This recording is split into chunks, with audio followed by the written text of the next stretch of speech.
अब जरा सोचिए, बांग्लादेश कंगाली की कगार पर और यूनुस सरकार राहत फतेह अली खान का कॉन्सर्ट करा रही। शेख हसीना का तख्ता पलटे हुए भी 6 महीने बीते नहीं और देश में आर्थिक संकट गिरा चुका। मोहम्मद यूनुस की अगुवाई वाली सरकार का खजाना दिन ब दिन खाली होता जा रहा है और माना जा रहा है कि बांग्लादेश में अब 2 वक्त के खाने के लिए गृह युद्ध हो सकता है। पहले आंदोलन की आग, फिर तख्ता पलट का दंश और अब बांग्लादेश बना कंगला देश। मोहम्मद यूनुस की नासमझी ने बांग्लादेश को गरीबी और भुखमरी की आग में झोंक दिया है। पाकिस्तानी पीएम शहबाज शरीफ से नई नवेली दोस्ती के बाद मोहम्मद यूनुस भी पाकिस्तान की राह पर चल पड़े हैं। बांग्लादेश की अर्थव्यवस्था इतनी तेजी से नीचे गिर रही है जो किसी भी राष्ट्र के लिए खतरनाक साबित हो सकती है। बांग्लादेश की गिरती इकोनॉमी को इस आंकड़े से समझिए। 5 अगस्त से अब तक 10 लाख से ज्यादा लोग बेरोजगार।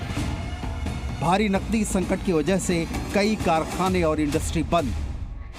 कच्चे माल और दूसरी जरूरी चीजों के आयात की भारी कमी। खाने पीने के सामान और दवाओं की किल्लत। रेडीमेड कपड़ों के एक्सपोर्ट पर बुरा असर। अमेरिका, ब्रिटेन, यूरोपीय संघ के देशों के ऑफिस बंद। आप सोचेंगे कि आखिर बांग्लादेश की हालत अचानक ऐसी क्यों हो गई?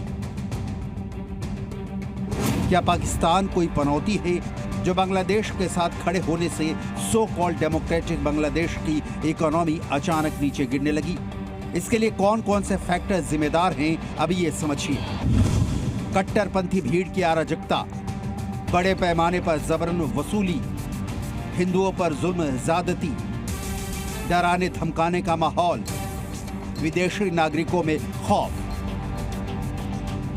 एक जमाना था जब बांग्लादेश को एशिया में उभरते हुए आर्थिक सितारे के रूप में देखा जाता था, मगर अब ये लीबिया, इराक और पाकिस्तान की कगार पर है।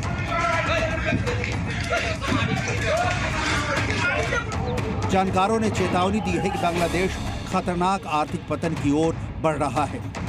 इसकी आबादी का एक बड़ा हिस्सा भयंकर अकाल का सामना कर सकता है।